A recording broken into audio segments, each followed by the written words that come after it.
안녕하세요. 구남식 목사입니다. 오늘 전해드릴 본문 말씀은 요나서 1장 4절에서 10절까지의 말씀입니다. 여호와께서 큰 바람을 바다 위에 내리시매 바다 가운데 큰 폭풍이 일어나 배가 거의 깨지게 된지라 사공들이 두려워하여 각각 자기의 신을 부르고 또 배를 가볍게 하려고 그 가운데 물건들을 바다에 던지니라.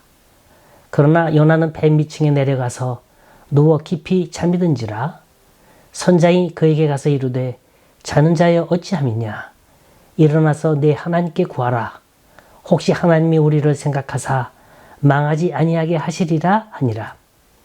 그들이 서로 이르되 자 우리가 제비를 뽑아 이 재앙이 누구로 말미암아 우리에게 임하였나 알아보자 하고 곧 제비를 뽑으니 제비가 요나에게 뽑힌지라. 무리가 그에게 이르되 청하건대 이 재앙이 누구 때문에 우리에게 임하였는가 말하라. 네 생업이 무엇이며 네가 어디서 왔으며 네 나라가 어디며 어느 민족에 속하였느냐 하니 그가 대답하되 나는 히브리 사람이요 바다와 육지를 지으신 하늘의 하나님 여호와를 경외하는 자로라 하고 자기가 여호와의 얼굴을 피함인 줄을 그들에게 말하였으므로 무리가 알고 심히 두려워하여 이르되 네가 어찌하여 그렇게 행하였느냐 하니라. 우리 모두 오른손을 들어서 검지로 자기 자신을 가리켜 보세요. 자, 저와 함께 큰 소리로 따라해 보세요. 요 나는 누구인가? 여기 본문에 나오는 요나 얘기는 바로 내 자신의 얘기인 거예요. 요나의 별명 모르는 사람 없을 겁니다. 불순종아, 반항아. 참 간도 크지. 감히 하나님과 더불어 머리싸움하는 사람 어디 있습니까? 그러나 요나가 그랬어요. 반항하는 사람들을 보면요. 대체로 머리가 좋아요. 그냥 아무렇게나 반항하는 거 아니에요. 다 그 이유가 있습니다. 명분이 있어요. 하나님마저도 설득시킬 수 있다는 자신감 있는 명분. 이게 문제인 거예요. 자, 본문에서 요나가 도망치는 이유, 그 명분이 뭡니까? 첫째, 난 느느웨에 들어가기 싫다는 거예요. 그 이유는 원수의 나라에 들어가서 너희들 큰일 난다, 너희들 곧 멸망한다, 그렇지 않으려면 회개하라. 이렇게 외치는 건 생명을 건 모험이라는 거예요. 난 그런 무모한 짓 하고 싶지 않다는 거예요. 둘째, 서민으로서 짐승 같은 이방인을 위해 봉사할 수 없다는 거예요. 내가 왜 개 돼지만도 못한 사람에게 구원의 소식을 전해야 하는가? 그럴 수 없다는 거예요. 셋째는 원수의 나라에 들어가 그들을 구원시키려는 소식을 전한다는 건 민족적 자존심이 허락되질 않는다는 겁니다. 얼마나 논리 정연합니까? 그럴듯하죠? 하나님마저도 설득시키려 하고 있어요. 지가 뭔데? 이런 사람에겐 뭐가 약이냐? 매가 약이죠. 한번 호되게 곤욕을 치러야 정신 차립니다. 제 잘난 맛에 사는 사람들, 제 머리가 최고라고 생각하는 사람들, 요리조리 꾀부리고 사는 사람들, 언젠간 제 꾀에 지가 당하게 돼 있는 거예요. 그런데 이런 사람들의 시작을 보면요. 얼마나 잘 풀리는지 몰라요. 계획도 그럴싸해요. 모든 게 자기를 돕는 것 같아요. 보세요. 요나가 다시스로 가는 배를 탔잖아요. 한마디로 여행을 떠나는 겁니다. 타이타닉 같은 초호화 여객선을 타고 장기간의 여행을 떠나는 거예요. 요바에서 다시스로 가는 배에 선가를 주고 탔다는 말, 요게 걸리는 말이에요. 비싼 돈을 지불했다는 말입니다. 돈도 넉넉해요. 있는 거라고는 시간밖에 없어요. 또 혼자 몸이에요. 누구 하나 간섭하는 사람 없습니다. 한번 멋있게 여행해보자. 만일 떠나는 날 풍랑이 일고 바람이 불고 일기가 불순했다면 어떻게 됐을까? 못 갔을 거예요. 그런데 떠나는 날 날씨도 화창하고 모든 조건이 굿이에요. 도망가기, 숨기, 여행하기 안성맞춤입니다. 근데 이게 웬일이에요? 한참 가다가 바다 한복판에서 태풍이 불어요. 지금 배는 곧 파손될 위기의 상황이 있었어요. 폭풍이 일어나 산 같은 파도가 배를 들이치고 있습니다. 사공들은 살려고 난리죠. 그 값싼 재물을 바다에 던지고 식량을 던지고 각자의 신들을 부르면서 살려달라 공포 속에 떨고 있습니다. 이때 요나는 뭐 하고 있었습니까? 뱀이청이에요. 왜 그리로 한 겁니까? 그곳이 최고로 안전해서요? 천만에 현실 도피하는 거예요. 지금 요나의 도피는 아주 철저한 도피예요. 하나님이 요나를 찾아오셔서 요나야 너 뭐하니? 너 어딨니? 물으실까봐 그 소리 또한 안 들으려고 될 수 있는 대로 숨어보려고 아주 꼭꼭 숨었습니다. 그리고 두 귀, 두 눈 꽉 막아버렸어요. 아무것도 안 들려요. 아무것도 안 느껴요. 하지만 그러는 채 할 뿐이지 그 길을 피할 수 있겠습니까? 현실 도피가 문제를 해결해 주는 거 아니에요. 핑계가 우리의 고난을 해결해 줄 수 있는 게 아닙니다. 여기 또 하나 재밌는 대목이 깊이 잠든지라. 이것 또한 이상해요. 아무리 감각적으로 둔해도 그렇지 그렇게 파도가 들이치는데 바닷물이 뱃속 속속이 스며드는데 모든 사람이 죽겠다고 아우성치는데 이런 데서 아무런 감각도 모르고 잔다면 그게 이상한 거죠. 이 표현은 요나의 영적인 상태를 말해주는 게 아닌가 싶습니다. 자, 이번엔 깊이 잠들었다는 말과 뱀이 창에 내려가서 누워 라는 말과 한번 연결시켜 보세요. 뱀이 창에 내려가서 누워 깊이 잠든지라. 얼마나 완악해요. 얼마나 강팍합니까? 이건 고의성이 아주 짙은 거예요. 의도적입니다. 일부러 하나님 등지고 날 속이고 양심 속이고 죄 속에 깊이 빠진 모습을 묘사한 겁니다. 가만히 보세요. 범죄한 인생은 하나님의 징계 따위 두려워하지 않습니다. 오히려 할 테면 해봐라. 때리려면 때려라. 아주 담대해요. 아니 오히려 더 맞으려고 안달하고 있습니다. 그러면서 깨닫지 못하는 거예요. 이게 불쌍한 거죠. 이런 무책임한 사람, 태만한 사람을 걸러내는 작업이 뭡니까? 그게 제비뽑기예요. 이게 무슨 뜻인지 아세요? 공개적인 망신당한다는 겁니다. 자, 요나가 제비뽑기에 걸려들었어요.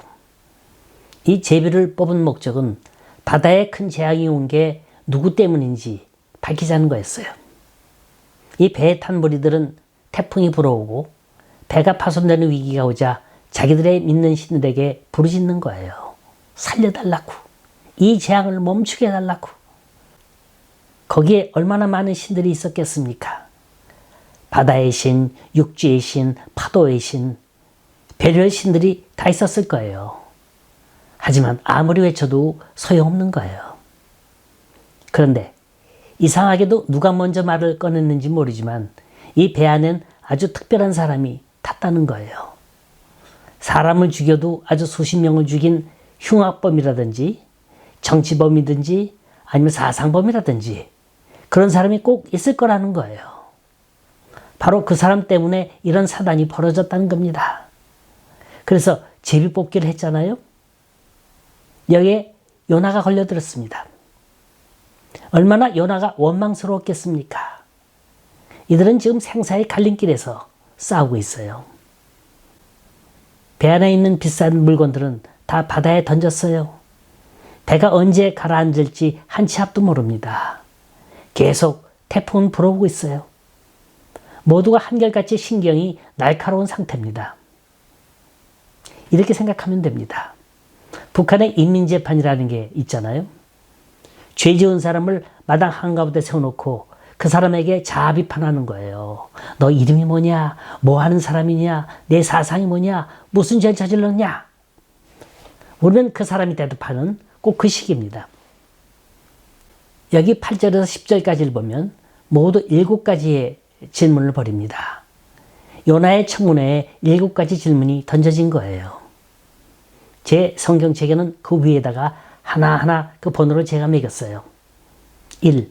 이 재앙이 무슨 연고로 우리에게 임하였는가 고하라. 2. 내 생업이 무엇이며 3. 어디서 왔으며 4. 고국이 어디며 5.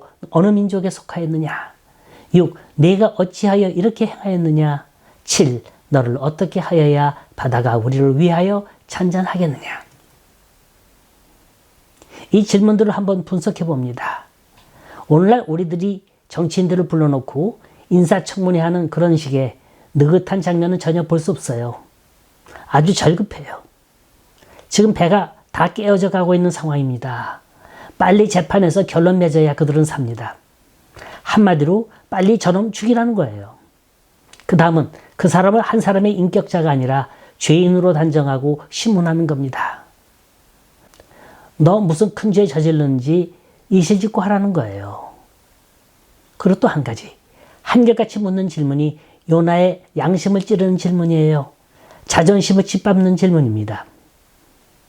이걸 요나의 입장에서 보면 참 재수없게 걸리던 거예요.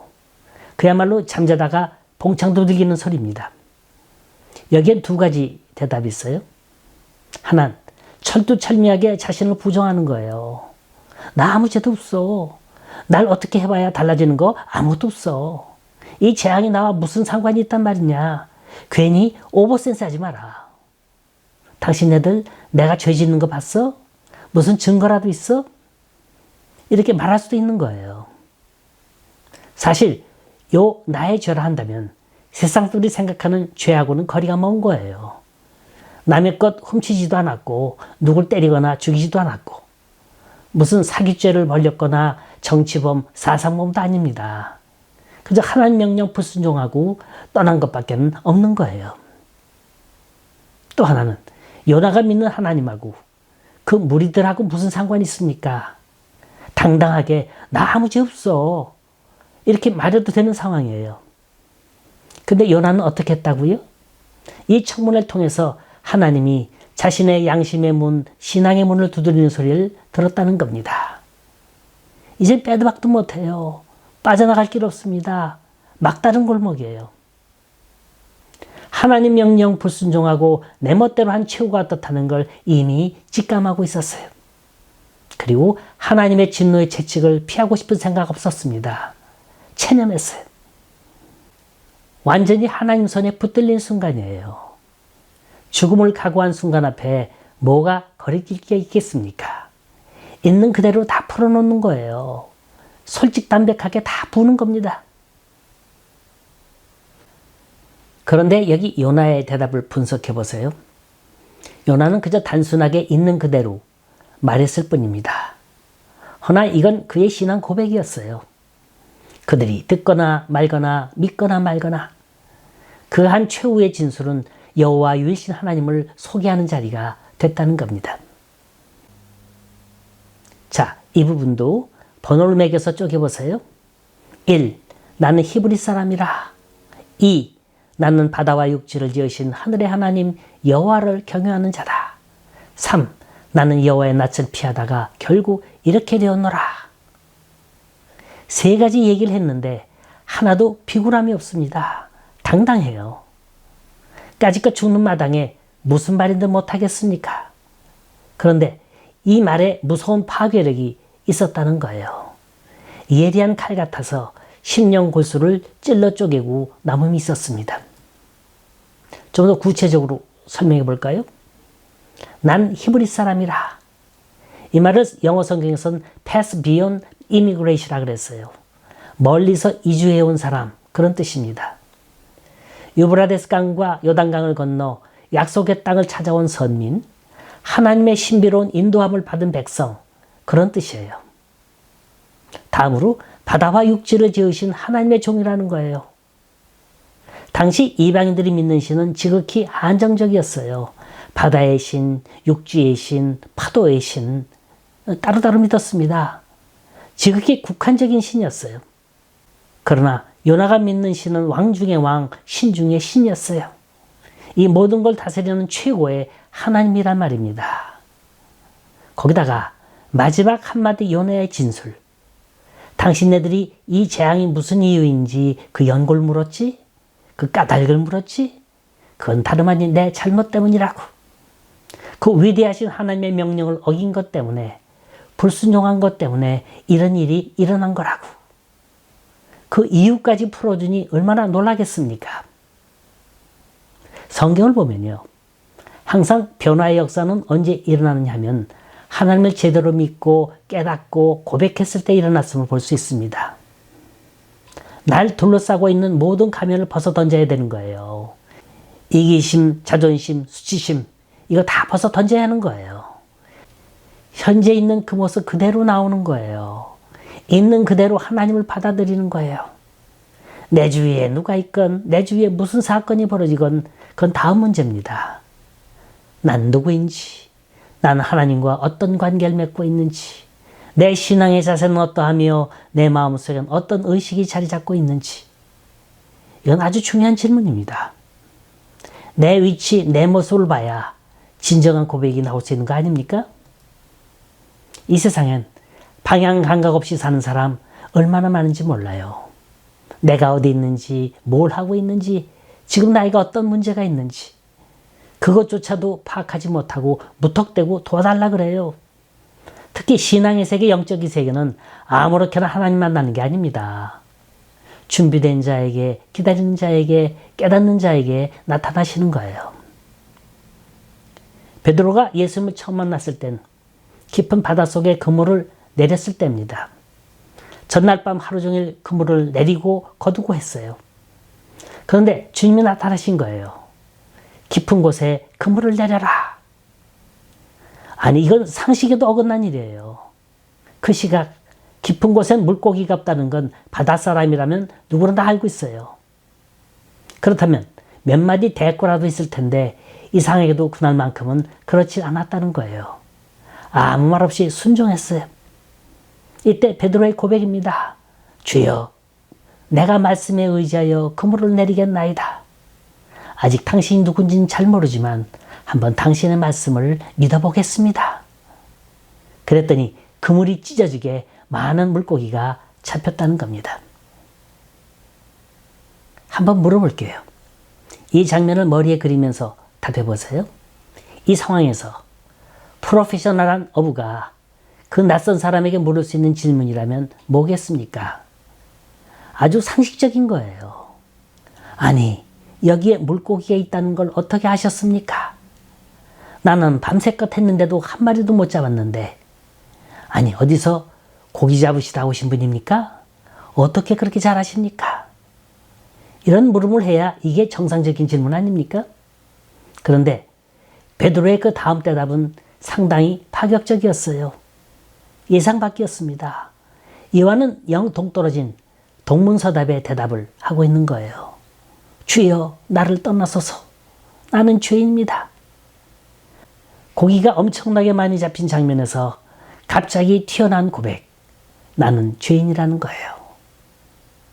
왜 이런 고백이 나왔을까? 왜 이런 고백을 했을까?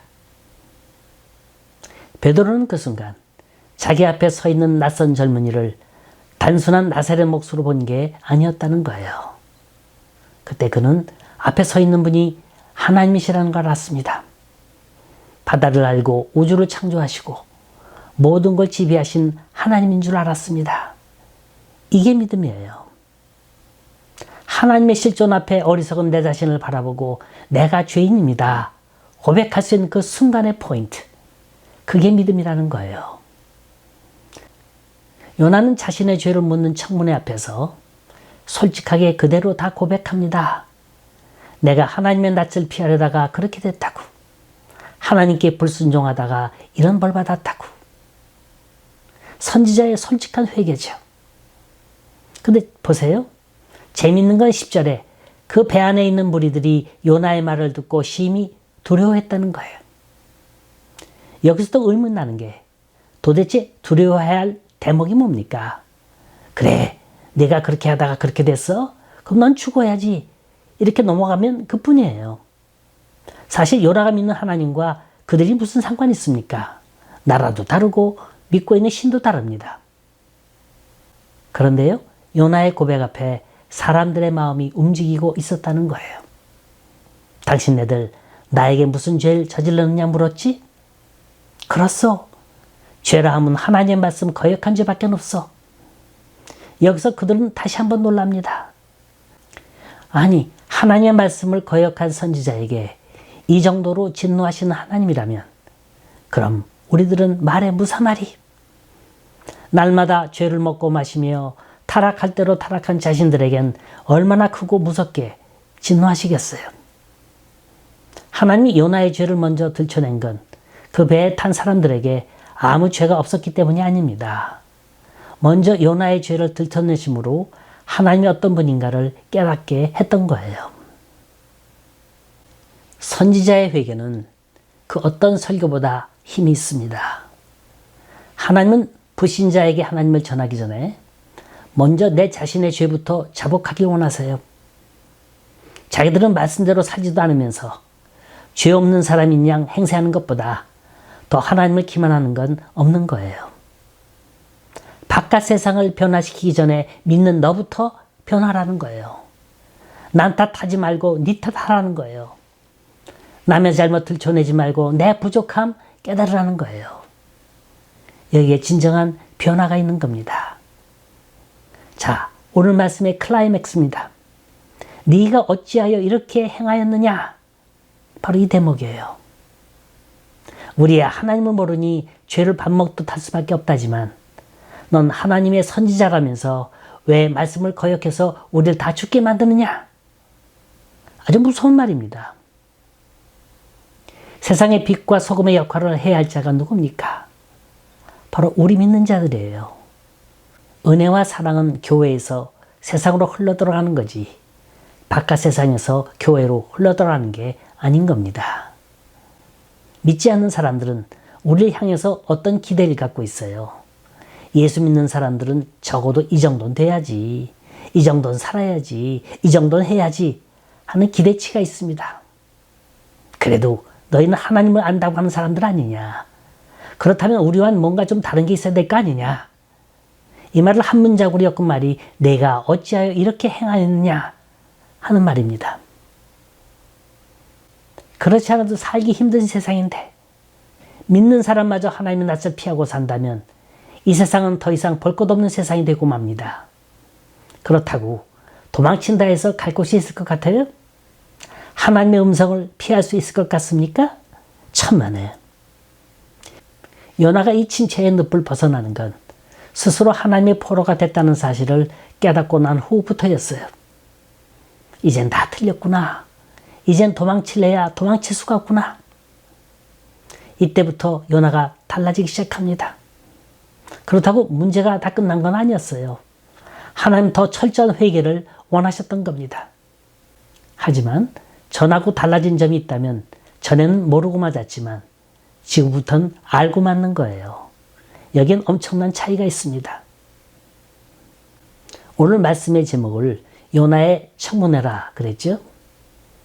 정말로 난 떳떳한 신앙생활 하고 있습니까? 그 누가 봐도 푸른 하늘에 한 점 부끄러움 없는 삶 살고 있습니까? 아마 한 사람도 없을 거예요. 의인은 없나니 한 사람도 없다 그랬어요. 사람들은 우리를 향해서 끊임없이 물을 겁니다. 너 교회 다닌다 그랬지? 예수 믿는다 그랬지? 기도하는 사람이라 그랬지? 장로라 그랬지? 권사라 그랬지? 목사라 그랬지? 근데 내 모양이 왜 그 모양 그 꼴이냐? 어디 하나 우리에게 본이 되는 게 뭐냐?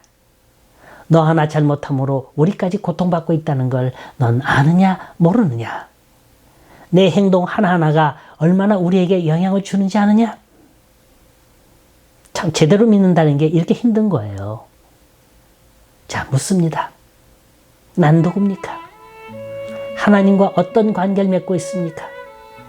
나로 인해서 내 가정이, 내 주위가, 내 이웃이, 내 교회가 평안합니까?